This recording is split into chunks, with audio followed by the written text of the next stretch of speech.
on the FloQast proper YouTube page.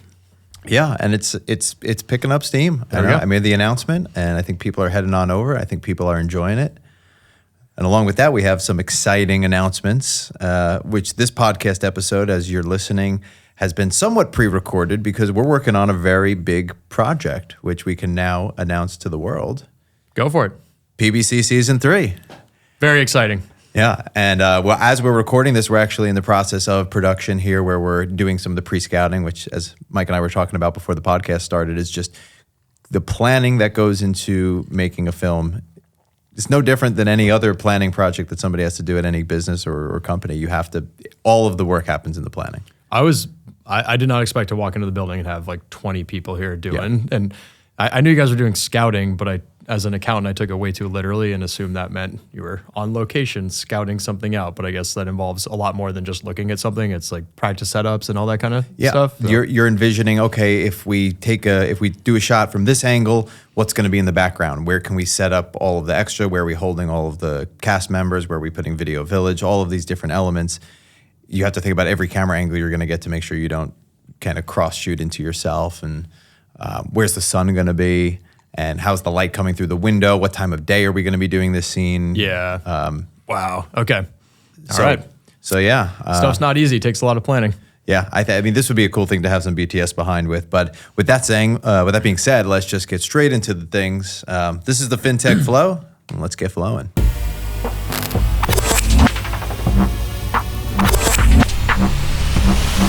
are now entering FinTech Flo. What's going on, everybody? This is Drew Carrick, also known in the industry as the Rapping CPA. I'll bring that back for the purposes of the fact that we're working on PBC Season 3. And there you go. That's the reason I'm working on it. Nice. Then I'll stick the same. Mike Whitmire, co-founder, CEO of FloQast, inactive CPA. Yeah, so we are up to date here. You might see some new rebranding even on our slideshow here as we continue to iterate, which I think iteration is the theme of progress. You're really a tech guy saying iterate all the time now. Yep. It's funny. Iterate and abstraction are the two words you really got to get used to as you move into tech. How long did it take for you to really fully embrace being a tech bro? Oh man, that's a great question. I would say, okay, the Series B round of funding. When I was able to raise money the way they did it in Silicon Valley, where it went from me begging people to people begging to give us money, that felt like a very bro shifted mentality, and there's a certain aura of confidence that comes with that, and you can change. And so, I think maybe that's because to me, a lot of the bro elements, like the unnecessary confidence or arrogance that comes along with it. And I would say at that point, I was able to, it instilled a little more confidence in me. I'd like to think I'm not your stereotypical tech bro. I know I present that way for sure. But yeah, that's the moment. I always said it's easier to be confident and perhaps a little arrogant when you have the accolades to back it up. And when you've got some fat pockets backing you up, when you got people who want to work with you in business, that gives you, it's not fake confidence of just kind of put it on the front. It's confidence with backing. Yeah. It's easier to bluff when you have a good hand. Yeah. And you shouldn't be like I don't know. Yeah. A little success is really helpful. Being I'm a startup bro and haven't really done anything is kind of a pretty lame spot to be in. That's true. And it gets so overplayed now. Everybody's got a startup. I'm an entrepreneur. And the reality is I'm from LA. I'm just a bro. Yeah, it is what it is. You get, what you see is what you get. Yeah, it's always been that way. No, but I think to the point is, I think the more you work in that industry, because like I said, coming from public accounting and then moving kind of entrepreneurial for a bit on my own thing, and then kind of now working in the tech industry at a startup, you do start to adopt the language and you embrace the lifestyle. And I don't know, I've always enjoyed the bro life, and the vernacular you pick up becomes so lame, but. That's one of the nice things about being in LA. You're not fully exposed to that at all times. When I'm up in San Francisco and I go to a coffee shop, that's all you hear. Everyone's talking about tech and they got their pitch deck and we're iterating into this. We found product market fit and now it's time to scale this. And all that stuff gets thrown around in the term sheet vernacular and all that.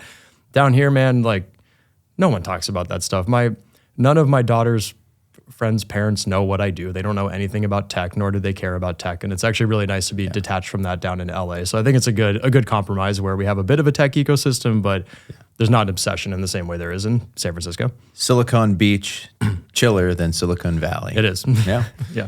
So, Accounting Today says that it is tax time, but that is not what we're going to talk about today, because that is the one thing that we don't talk about. And I'm sure Mike saw this slide and was like, "Oh boy, it's tax time. We're talking about that." No, the point of this was the fact that I went on to Accounting Today, and just like every other website that's talking about accounting, everything right now is it's all tax focused. It's IRS regulations. It's what's the threshold for the freelancer payments, or what issuing the 1099s. That's always a discussion. Are we extending a deadline? Are we doing e-filing now? And it's just all that anybody wants to talk about. So that's the one thing that we're not going to talk about, because this is excited we're blowing past that. Not a tax podcast, but important to note that is everything in the news. So if you want to hear anything about taxes, you can go onto any accounting site. Maybe the most important thing of note is to reach out to your tax friends. Make sure they're feeling good, and if they aren't, give them a little boost. So make sure your tax friends are all right. Yeah, they've got another month or so of just kind of grinding away. So help them out. Yeah, and our audit friends are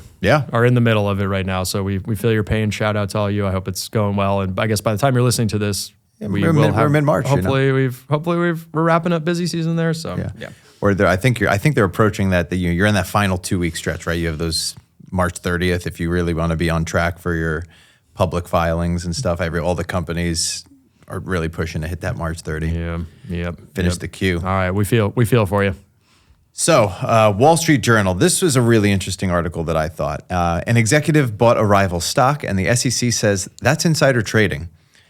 Biotech executive Matthew Punawat bought options on a rival drug company stock and earned a windfall of $120,000. The SEC now says he committed insider trading, even though he didn't have inside information about the company he bet on. This is really interesting because the details of it are kind of like fascinating, because you're not trading your stock that you know about your own company, but you're using information about your own company to bet on other companies that are in your market and in your competitors of you stock. Yeah. Well, he for this to be insider trading, he must. So we're in the biotech world, which everything is like, when did they Shady. get approved for some? Did they hit some FDA approval limit? What's going on is shady. So wouldn't you need inside knowledge that they had some milestone to be buying options on it? So are these calls or puts? These are. Do we know? So here's the details.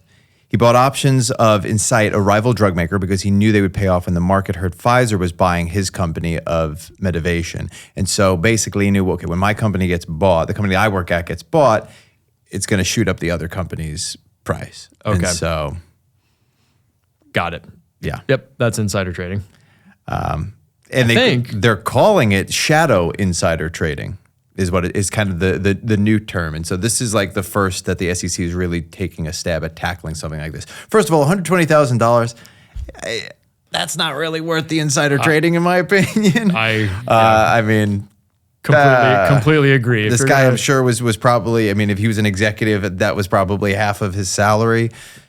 Just work another 6 months, dude. Yeah, and you're buying options. You could have levered up way more than this. Yeah. Okay. So obviously maybe he wasn't that confident, but I guess we're saying if you're going to do it big. And yeah, this is not financial advice, and we are ethical CPAs who swear by the accounting code of ethics. Yes. But no, it's kind of crazy, because is there any actual way to combat insider trading? And like, forget about this case, because this is just an extent of like how easy it is to get away with this. If I have information about something inside my company that's just like, you kind of see the writing on the walls, like things are not going well, you go ahead and you buy your competitor's stock because you're like, well, when stuff implodes here, it's gonna, they're gonna shoot up. Yeah. You're using information that you know because you're inside of, the one company to make yourself money, but you're not doing it on your own company's stock. So this is uncharted territory. Should there just be a blanket ban on investing in competitors? Because we all have knowledge, right? If we talk about our sales and wins and everything, and if we replaced a big contract at our competitor's company, that would potentially have an impact on their stock price. And we'll celebrate that on Slack. We'll say, oh, new client, we stole it from XYZ, whatever. And presumably anyone at FloQast could go and short the stock. Company. Is that insider trading? I'm legitimately asking that. I don't know. That's exactly what this debate is about, is this notion of shadow insider trading. Because then where do you draw the line? Here's the problem. Where do you draw the line of, I know something that somebody else doesn't know? Is it just, if it's not been published in the media publicly, But then, if I'm being a kind of conniving Slytherin here, Harry Potter reference. I know it's not your thing. PBC callback. Yeah, we had for those curious in PBC, we had an attempt to include a joke about Hufflepuffs, and Mike's like, I don't really know Harry Potter, so you way undersold that. The whole opening of season 2 was this like good thing about Harry Potter, and I'm watching it, and I have no idea what any of it means. And I'm like, I get that a lot of people like Harry Potter. I have a hard time starting the entire season, kicking it off with a whole tirade where a lot of people are not going to know what's going on. And that's how scenes get cut, folks. That's how scenes gets cut by the EP.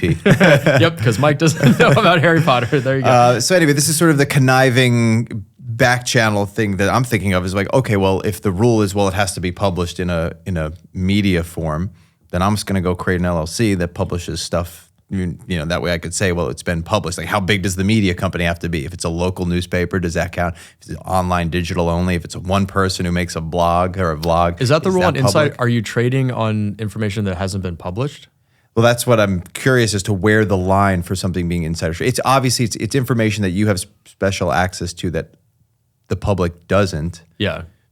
But then every single politician is committing insider trading whenever they buy stock based on the laws that they're about to pass. Yeah, everybody and the analysts, you know, analysts' job is to acquire information that's not publicly, but that's what they're paid to do. Right. Like, you know, I have calls with analysts on a quarterly basis, and they're asking me about the competition and what happened, and that's giving them intel, and that's not available to the public, and I have a unique perspective on that given my job. And so now I want to learn more about the exact.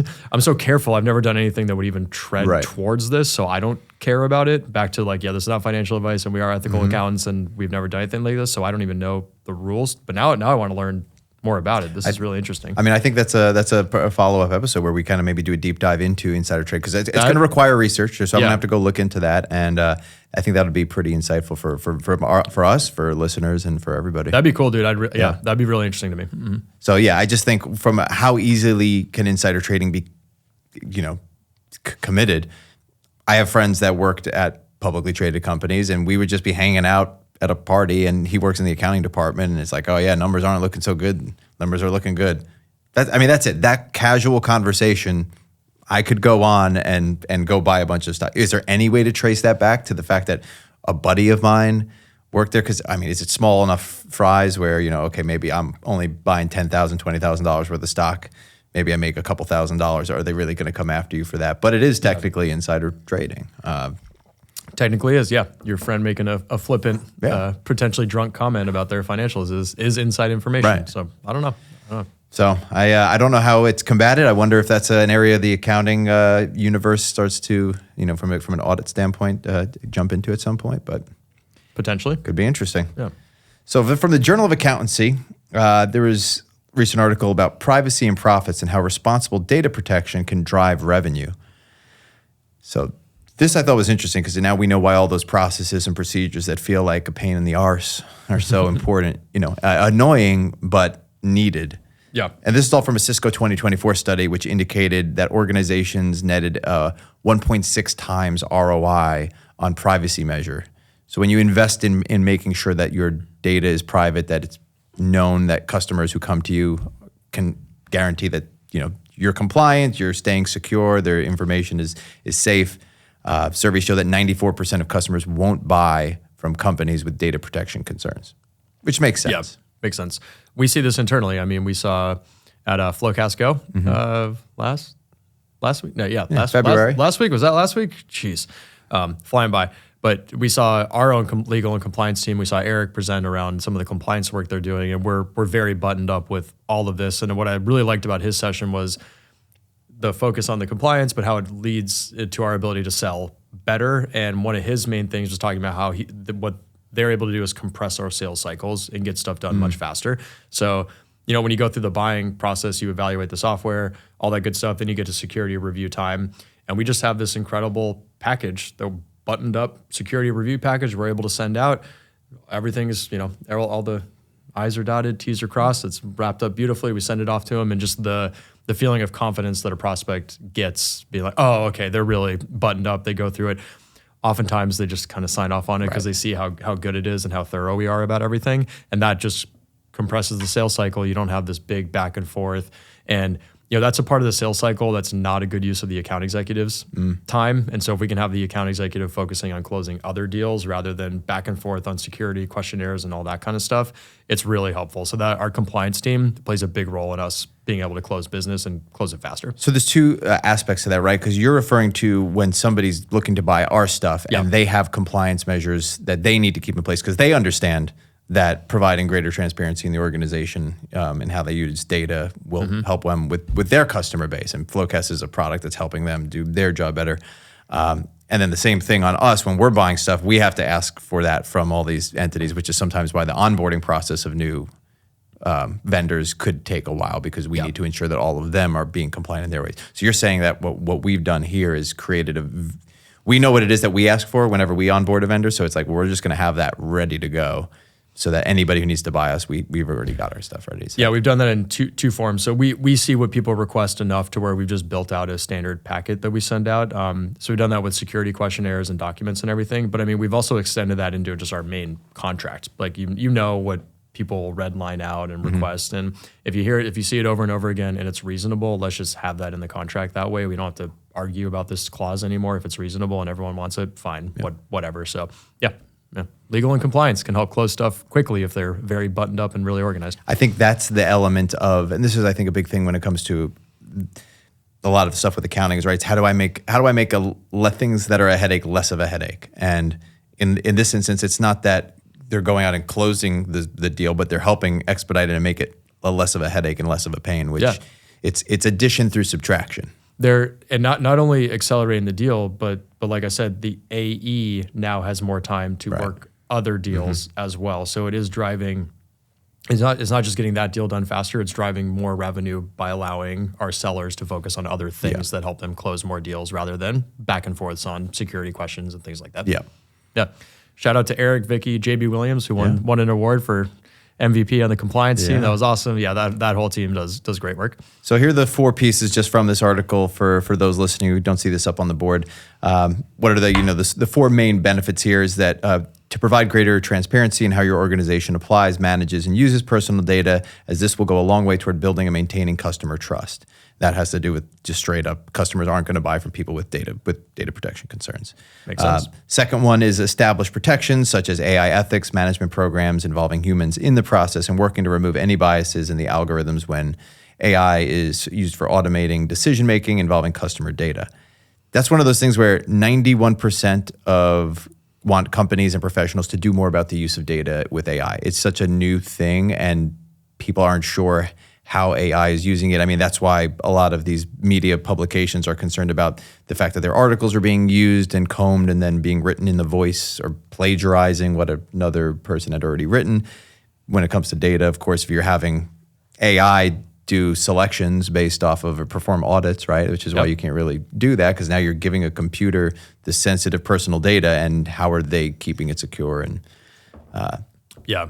good example, AI where like one thing we're learning is you have to make everything an opt-in decision. You can't just roll out AI features that everyone has available to them. So everything has to be opt-in because this is all new and a lot of our customers would not be happy if it was just, oh, we opted you into AI. Are you excited to start using this thing that does this? They would not be a fan of that at all. I think it's one of those things where if you remember, like I remember on the audit engagement letter where we would indicate work may be outsourced to our third-party contractor in Bangalore or overseas somewhere. And I think it's the same sort of thing. Like we want to put that up front that we might be using artificial intelligence to perform some certain audit selections and procedures, and you kind of have to put it in there and give them the chance to either sign off on it or be like, no, you got to take that out. You would absolutely need to put that in an audit engagement letter. Yeah, totally agree. So the third thing here is apply appropriate control mechanisms and educate employees regarding the risks associated with generative AI applications.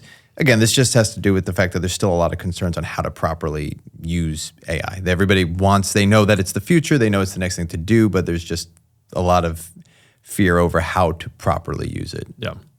And then finally, consider the costs and consequences of data localization and recognize that local providers may be more expensive and degrade the functionality, privacy, and security of your data when compared to global providers operating at scale.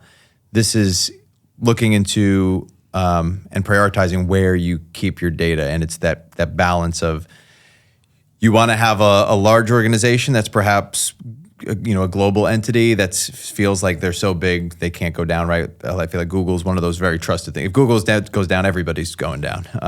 Tough. So you're just hedging on like, okay, they got to have their stuff together. We run our whole company on Google Apps. So yeah. So it's just, it is one of those things where at the same time, sometimes there is that the smaller local thing. It feels like you have a little more control over it. You want to keep your data in this state or in this country because you're concerned about if it's being held in a server in another country. You have no physical protection over making sure that server room doesn't have criminals get into it or it gets hacked through means that are outside of your control. So it is just one of those things to balance. But anyway, long story short, the TLDR is that investing in privacy is worth the dollar because you will have a higher ROI on it. Yeah, and a lot of companies should have been doing this already. Yeah. This isn't brand new news. I think what's new is the component of how much people are freaking out about how AI is going to leverage this data. But data protection, the reason I bring it up about our sales cycle is I also think about it just more broadly in the compliance context. Yeah. So there's data privacy, but then you have your SOC. SOC 1, SOC 2, Type 1, Type 2, all that ISO 27, all that kind of stuff. And so it's, if you've been good about compliance so far, then kind of layering the AI aspect onto this will not be the end of the world for you. Yeah. So makes sense to me. Yeah. So let's move on to our new favorite segment, Bullish or Bearish. Here's what we're talking about today, the budget airline industry. And this was just kind of interesting, right? Because Wall Street Journal recently published an article about how big airlines are beating the budget guys at their own game of offering discounted priced flights. Oh. Sometimes even more of a discount than what a budget airline Whoa. Okay. would be able to offer. Who do we define as budget airlines? So Spirit's a budget airline, Frontier's a budget airline, not the Southwest? They're kind of that mid-tier, I would say, right? I think you put like Delta at the top of Delta's across the board been named the top airline from how frequently there's cancellations, from how long delays are, from customer feedback and experience, from customer service and surveys and all of that sort of stuff. They seem to be basically one across the board. I'm a Delta family. Yeah. We got the Sky Miles card. Yeah. What's your airline? I have two. So it's Delta and it's JetBlue. And now JetBlue held up the rear of the airline industry. I have never had problems, but I think that's because the flights that I take are from New York, which is their main hub. Yeah. And they treat New York very well, I got to say. I used to fly that from Burbank to JFK in college when I was at Syracuse. JetBlue was just getting started, and for some reason that was one of the flights that they did. So I used JetBlue all the time. I loved it. Yeah. I still haven't had a problem with most JetBlue. most leg room in coach. So I got to say that. And they were the first ones with TVs in the headrest. It was like, oh my gosh, I can watch the Dodgers while I'm flying back to to the East Coast. It was great. So I loved all my experiences, but I know there's a lot of people who have had major issues and whatnot. But here's the thing that I kind of think about when I discuss. I'll tell you my take, bullish or bearish on budget airlines.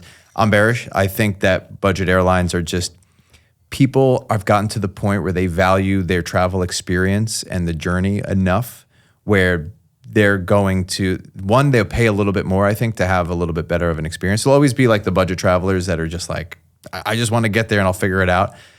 I think as people value the experience more, and or this could just be because I'm getting older, but I don't want to lose disposable income. I don't want to lose a half a day to having to catch up on sleep because I'm achy from having this like painful flight. Like I'd rather pay more to have a comfier You're ride. Sounding old. My back hurts from the red eye, dude. I used to do red eyes no problem, and now it's a bit of recovery coming off the red eye. Yeah. So I don't know really.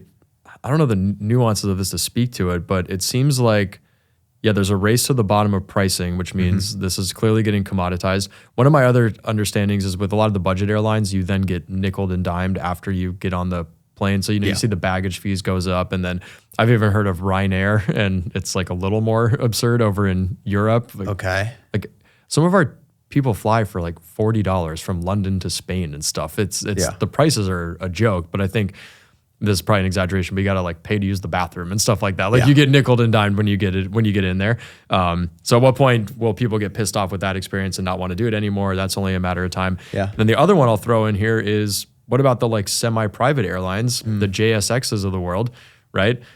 Which I love. Yeah. They fly out of Burbank. It's great. And they're only marginally more expensive than a Delta or something. I mean, not as many options for sure. Not as many flights per day, not as many locations or anything. But if there's a good route for it, they're not that much more expensive. And the experience is so much better flying on one of those. And so where's the middle ground for like a United in here or American or whatever in here?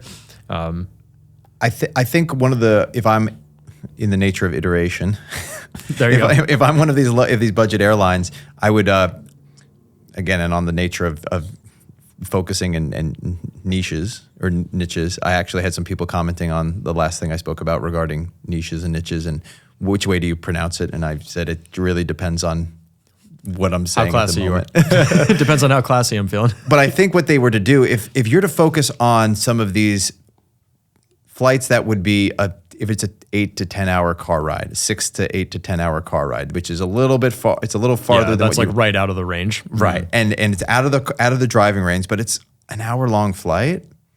I would be much more inclined because maybe I don't need the bag, right? I don't need to go to the bathroom over the course. If they have to pay me to go to the bathroom, right? If I'll have give me standing space at that point. Like I don't really care. I'm standing for an hour. There's some of that going around. The idea of a standing space on a plane. But I think that would incentivize that. It would make the world, I think, a little bit smaller. And if they have like a way to streamline the process where you're just like a frequent traveler on that airline, and it's almost like just taking the bus. Since it seems like we're never going to get to this point where we have these high-speed railways, which I thought would be terrific to have. Doesn't seem like that's the American way. Yeah. But if we can get at least these maybe like hopper flights where you have the JSXs, which are able to do the more private, elegant experience. You have the budget ones, which are able to do the quicker experience.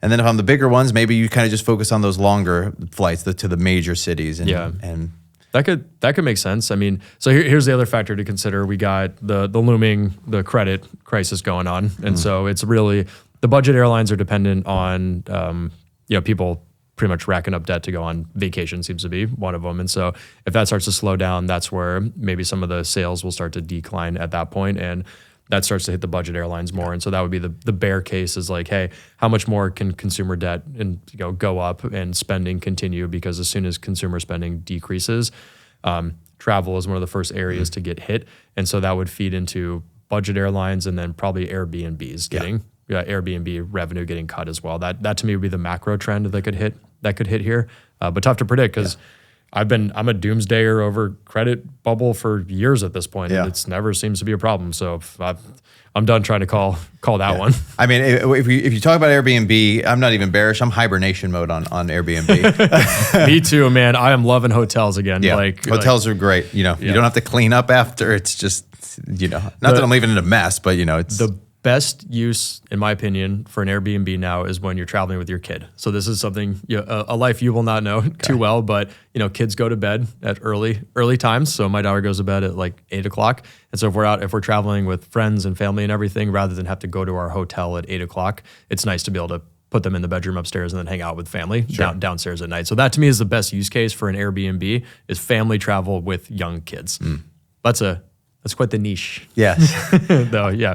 No, I like it though. Yep. I like it. And the thing that I think about when it comes to these airlines is the reason why the budgets have also taken a hit lately is people are much more inclined to do international travel. Mm-hmm. And there's just not as much domestic travel happening. Yeah. And I think Southwest isn't going to Japan. Yeah. Right. And that was the post-pandemic sort of like, oh my gosh, like I got to go out and see the rest of the world because for whatever reason, it kind of sparked this like, oh shoot, maybe the world might not exist thing in everybody. And so now I want to go out and see all of these things that I've been saying I want to go see. Yep. So we'll see if that kind of pulls back at any point. I mean, I still love domestic travel. There's so many places in the United States I haven't even been yet.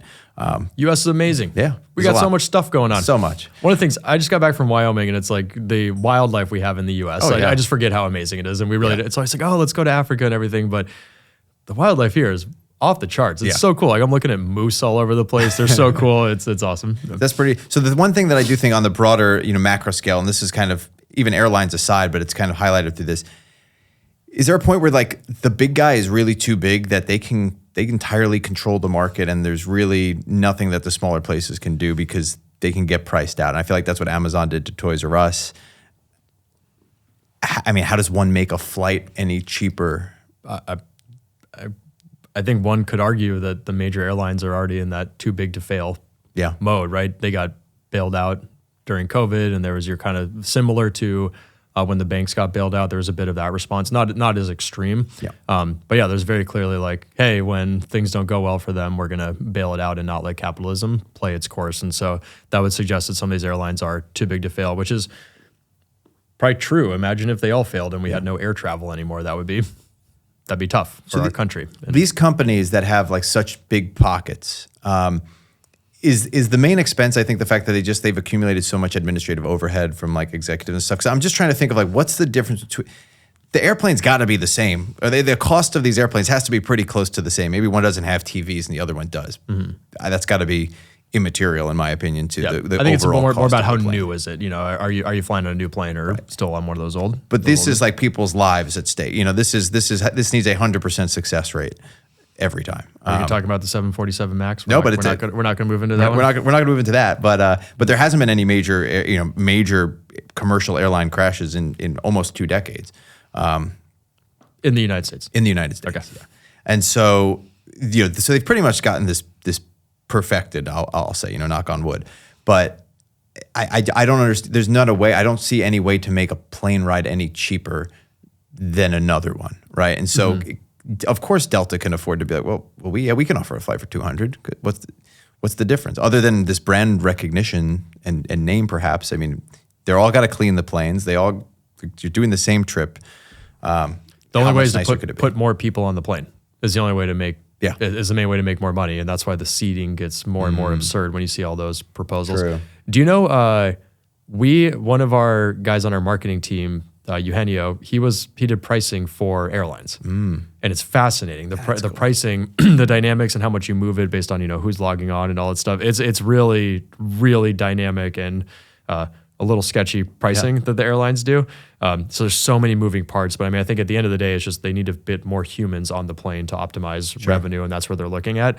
And yeah, I think it's a pretty fixed expense. I mean, back to my comment around getting bailed out during COVID, like admittedly, their business went to zero overnight, and you still have a bunch of fixed costs, and you don't want them to be in a spot to lay off, hundreds of thousands of employees across all the airlines. So there's probably something to be said there, but yeah, all the costs seem roughly the same. I guess it's about how many locations do you have, and what's the administrative burden behind the scenes. You're probably right. And when you're big enough, you can disperse that overhead over the course of so many different individuals and so many different locations and so many planes that you kind of could. If you want to be budget, you could be budget, and you'll still be making a profit and probably be operating more efficiently than what these people have to kind of straggle along. Yeah. And I actually will get into that from the standpoint of audit later on when we get. So are we bearish? Is that where we landed? I think we're pretty bearish on the. I'm bearish on the budget airlines. That's kind of a bummer. Yeah, but if the prices of the good ones come down, then I'm still flying cheap. So yeah, true. And I'll get my poites. Go Delta. I'm on Delta now. All right, so cool. So obviously last week I had my picture up. So this week I wanted to get your picture up. I hate these things. So we've got a nice stock footage here of Mike with our little startup breakdown Q&A thing here. This was just kind of overlapping questions from the prior week, which I thought would just be kind of interesting as we talk about the whole startup realm and these companies. And so this is almost coming from my own personal curiosity, but you form FloQast. Are you starting it as an LLC? Is it just you with the pitch deck? When you first, at what point did you initially be like, all right, we're starting this business, and what were you filing it as? Because it was when we got the term sheet from Amplify. So we really didn't need to do anything until there was money involved. Sure. And so as soon as Amplify wanted to invest in us and give us the $50,000 check to kick things off, that was when we formed the Delaware Corporation at that point. So Colin and I had been working on it for 8 months already before we did anything legal behind the scenes. And that was when we negotiated the ownership stake and all that good stuff. And we took the money from Amplify and then formed it right there. So July 1, 2013. So for the accountants, is that an LLC that then registers as C Corp, or you go right into C Corp? Straight up C Corp. VCs will not fund LLCs. They form C Corps because of the governance structure, and that's how you scale, and you're going to go public as a C Corp. And so LLCs don't fly within within our world. So who's the board of this To the- first iteration FloQast? Which my dad was disgusted that we were not doing an LLC. He's just like, that's his tax game. That's his world is optimizing taxes around LLCs and LLPs and everything. So he was disgusted by it, but I'm just like, I to raise money like this, you have to. So the board was at the time, Amplify didn't even take a board seat. It was me and Colin. That was the board. Okay. I mean, that's the thing that I think every accountant's probably at some point in there, like everybody here who's gone through business school has thought about with their friends, like, all right, let's form a company, right? I'll be this and you be that. And you guys are the same. You're all chief executive officers of the thing. Like, it's like the one man sole proprietor who's the CEO of his own company. Yeah. Right. But it's cool to see it actually. My advice is like, you fruition. can get going on something. You don't have to get bogged down in paperwork and creating a C corp or doing anything like that. Like, for a while, it's not like.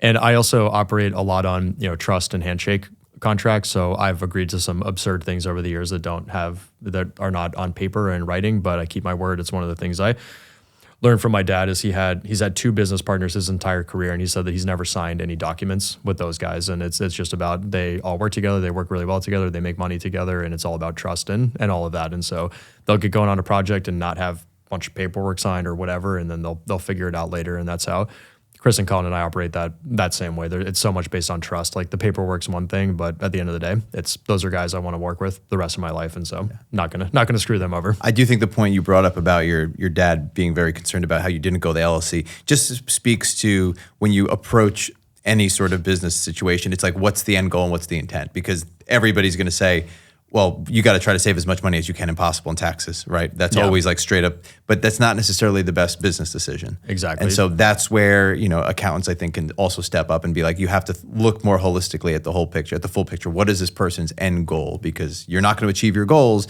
if you're just trying to be frugal and saving taxes from the beginning. Could not agree more. It's like it was a different approach. My dad's about tax optimization within those entities and those structures, and that works for some businesses. In his case, it's very specialized around real estate and all that good stuff. But for us, sure. Very well said, Drew. Very well said. We got a different end game. Yeah. Mm-hmm. So I'll keep on rolling then through here. Biggest news story that I want to announce of the from the startup breakdown world is Sora. And now, Mike, have you heard of Sora yet? Unfortunately, I have. Okay, so for those who are listening, if you have not heard of Sora, it is OpenAI's new text-to-video, where you can essentially prompt this, and we all are familiar with Midjourney and OpenAI's ChatGPT image creation, DALL-E. This takes it to the next level, and what everybody's been saying about it is that it actually is almost flawless. Where we've had instances where you have these pictures there's an extra finger, there's some warping. This is a way to type in, this is what I'm looking for this video to do. Right now it only goes up to a minute long, which means whenever this gets released to the public, it's going to be flooding social media. Every single reel is going to be made. Okay, this is not public. I'm firing up my ChatGPT. Yes, it is. Apparently, it's still beta. So it's been released to researchers, premium account owners. Okay. I'm sure Colin maybe has access to it. He might. Yeah. But yeah, this is just one of those. As far as it relates to the accounting world, it's an opportunity for people who don't want to be on camera. Perhaps if you're a firm owner, if you work in a department, you want to create a training video and you want to have different illustrations and video that you showcase, you can create a video that does that.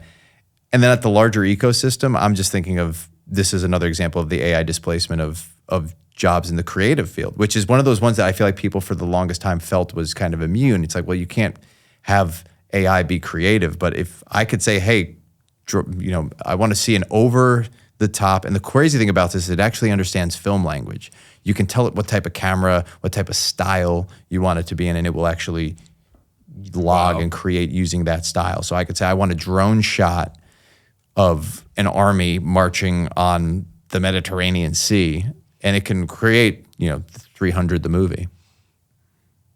It's wild. So it's have you seen Humans Need Not Apply? No.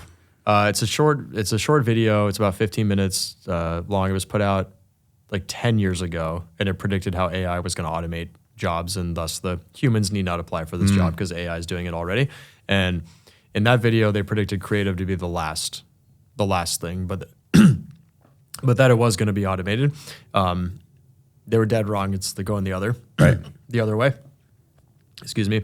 And Cullen, our CTO, has a really good take on this. He goes, right now, AI is really great when there's no right answer. Yeah. And with this, there is a bit of a right and a wrong answer because if the hands look messed up, that's a wrong answer, right? So I don't know if it's fully applicable to But this. it is true because it's a different creative vision. Like there's a lot of different creatives work to accomplish the same goal. I just need the creative to deliver this message or to look like this, and you can do that in a variety of ways.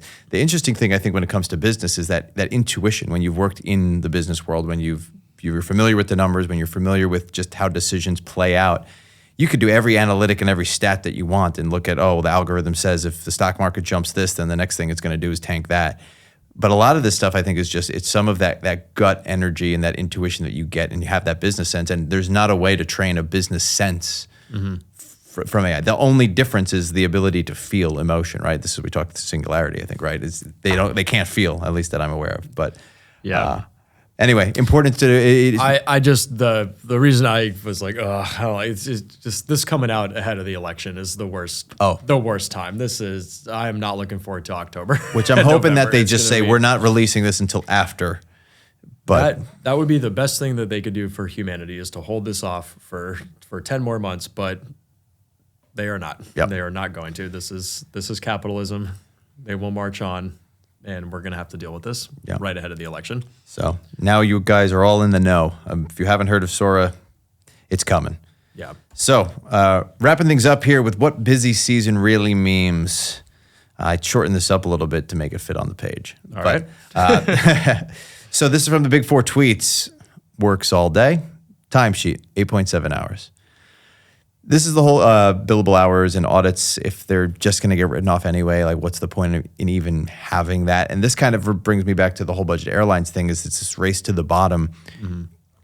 What's the danger of racing to the bottom when it comes to just audits and the auditing profession in general? Because it just keeps on, bigger firms are like, it's not really worth our time anymore. We pass it down to the little firms who can do it the cheapest. You're trying to bid to do things as cheap as possible. And that I think leads to then the overworking of accountants in the profession because they're being crunched to do stuff that's not being adequately paid for because the company can't afford to pay them more because they've said we'll do it for cheaper than what they can actually afford. Yeah. And it just creates this big cycle. Yep. This feels very familiar. So very I think, familiar to me. So I wanted to just briefly, if you were to brainstorm on how to fix audits, I mean, we talked about from the federal level, and this was your idea, of like a public audit agency where I was thinking about what would that look like? The role is to collect from, all public companies, all companies they're looking to go public, that are in the IPO stage or already public that they pay into. And then they're assigned firms that basically set rates and tiers for 7-year rotations. And okay, these are going to be your auditors, and they know what they're getting paid a certain amount to be the auditors, especially at these large companies where it makes sense. That's the federal level, and that's just waiting for the government to do something, which what are the odds there? But I was wondering what can private individual firms do at that level to fix audit? If it's a race to the bottom of pricing that's being commoditized, then the only thing you can do is cut expenses, right? And what's the only way to cut expenses? It's with software and automation and outsourcing of work, and that's exactly what we're seeing right now. And so that's where anything that gets commoditized, you just have to cut expense out of the equation. And back to your budget airline conversation, it's how much of the administrative burden is causing it, and is for firms too much because they have to bid higher to support some of that admin costs going along. So back to the whole idea of is there a government-funded agency that audits public companies, then you wouldn't have as much of an admin burden behind that work that's being performed.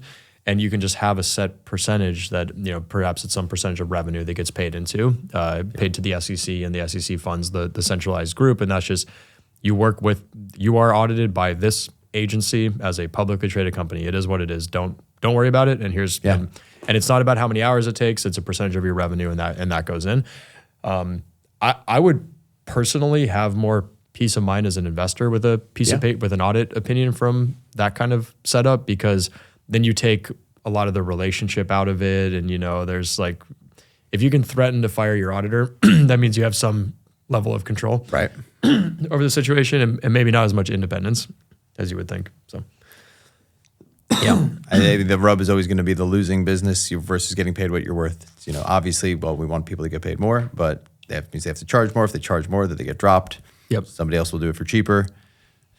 Is there a floor? Yeah. That's the death spiral that we're in right now. Yeah. And I don't know how to get out of it. I really, guess like you said, hard. it's almost like forming a union of accounting firms. Essentially there'd be the audit union, and that way there is a baseline, and it's just, this is what it is. It doesn't matter if you're a big firm or a little firm. It's whatever fits. You're doing the job, and it's the same price. Yeah, and then a portion of that covers the overhead. Mm-hmm. Yeah, I like it. Moving on to this last piece here. This is from the Financial Times, and I thought this was fascinating because the meme lord Liquidity reveals his true identity. All right. And for those who are not pretty familiar, funny feed. Yeah, for those of you who don't know, Liquidity is a huge meme account. It's all a lot of Wall Street style memes and jokes, broy stuff, and it's a lot of these meme accounts are just secrets. Nobody knows who the face is of the person behind it. A lot of the times because they have a regular day job. And and if they came out, they get fired for the content that they're posting. And so this was kind of fascinating because you have this individual here who he was a banker, and his satirical alter ego, got him to the point where his account actually became so big where he's able to now parlay that meme account into other endeavors. So I won't read his whole caption there, but you can check out Liquidity. He actually wrote in the caption about the journey that it's been and the lessons he's learned along the way. But he's excited for what the future has in store. And it started out as a single meme page, and it has become a diversified holding company with a thriving newsletter, a portfolio of over 30 plus startup investments, a recruiting firm called Litany Partners, and a private members club called Bond Life Club, launching in East Hampton this summer. East Hampton, I should probably check it out this summer then. There you go. I'll be reaching out, Liquidity. Man, so at first I was reading through the article and I saw 800,000 followers, and in my head I was like, is that really enough to quit your job and start something like this? But then you laid all that work out. That's impressive. This is the area where there's a difference between people who are just online creators and people who kind of have that business acumen and that business sense. And I see this play out all the time because there's so many people that just aimlessly are posting online to try to build the following. But what are you doing with it? Because businesses, and this is my phrase of the week that people have been coining me with, is influencers don't influence a heck of a lot. And businesses are learning that influencers aren't really doing a heck of a lot of influencing. And as you kind of become aware of that, you're not going to give them as much money to do stuff because you know what the money you give them is not going to do much. And so as that happens, if you keep on kind of trying to charge brands and companies to be this online influencer and this online digital creator, but they don't value the stuff that you're doing, you have to figure out a way to pivot. There's only so many sketch writing jobs out there. There's only so many sketch TV shows that you can go do on. So doing sketches on Instagram, you and a million other people who are also creators, you have to figure out what's the parlay. And this guy obviously in a realm, which is a niche of the finance realm. Took his niche. Took his niche. And he's come up with some really clever business ideas around it. And his niche is big enough to build businesses on. And he's got a great market at 800,000. And it comes down to it's using the success and how are you going to, and that's the true, I think, entrepreneurial ambition that anybody who's in the digital creator space should strive for. That's a really good point, because I always thought that influencers made money by selling ad deals and they'd post something about it or whatever. But no, you're right. It's more about taking that influence that you have and launching your own businesses. And more, I guess the most extreme version is Mr. Beast, and he can just roll out a chocolate line and sell $1 billion of chocolate or whatever. Because burgers, he has that cookies. It's nuts. It's nuts. Very impressive. I think we've talked about Mr. Beast in the past. Super impressive. Yeah. And so I think there's also a big market for those in the accounting space for all of these soon to be washed up millennial and Gen Z digital creators of right now getting in with, and these individuals have to be thinking about this of how can I start planning for my financial future? What's my next business iteration, or how can I parlay this influence that I have into something that's going to be sustainable long term? Well, I think that it seems like some of the best accounting influencers leverage social media as a marketing engine for their firm. Yeah. And they have their own firm and they do it for that. And that's like being a thought leader and getting people to hire your firm is a great way to make a bunch of money, not being like, I'm a sponsor, here's TurboTax. Right. kind of thing. But yeah. And I think also just as being, and this is just because I'm friends with creators, and I'm also friends with friends who own their own wealth management and tax consulting companies. And I sort of connect these two because I'm telling my friends who are in the creator space, I was like, you got to start thinking about this because you see the writing on the walls. This isn't going to be around. You have, like I said, Sora, which is going to be creating reels. So things that you used to spend all day doing and earning money as making a living is soon going to be irrelevant because everybody can just type into text and create this content. So you have to figure out now how you're going to take an iteration. And so talk about what space and what opportunities do accountants have, people go into that profession. This is one area. How is that message received by the content creators?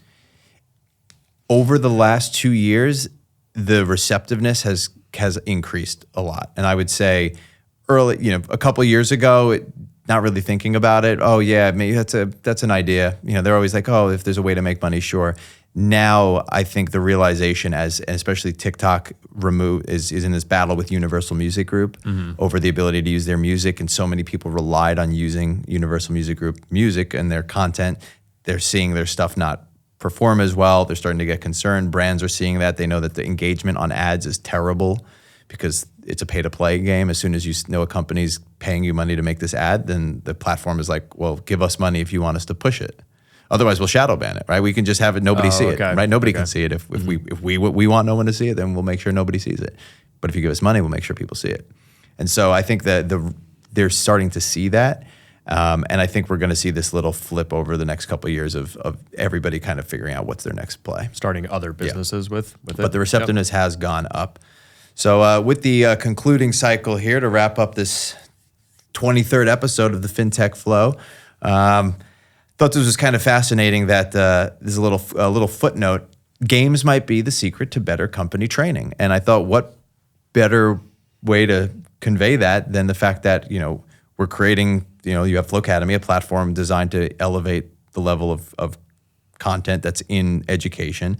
And I think the next iteration of that is, of course, like, how do you gamify things? And it's not a novel concept, but this is research from KPMG. And I wonder if they take their own advice. I hope so, right? And accounting firms across the board, I hope, take this advice of, if you can create that competition, if you can create that video game-esque approach to trainings, and even to work, if you gamify the work that you do, then it makes it more enjoyable and makes the training more successful.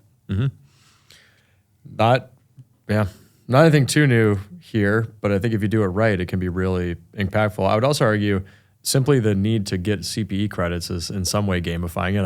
I got to get to 40. Yeah. All right, 1, 2, 3, 4, 5. But no, I like the sentiment here, and I think particularly for some more of the boring type training, it could be helpful.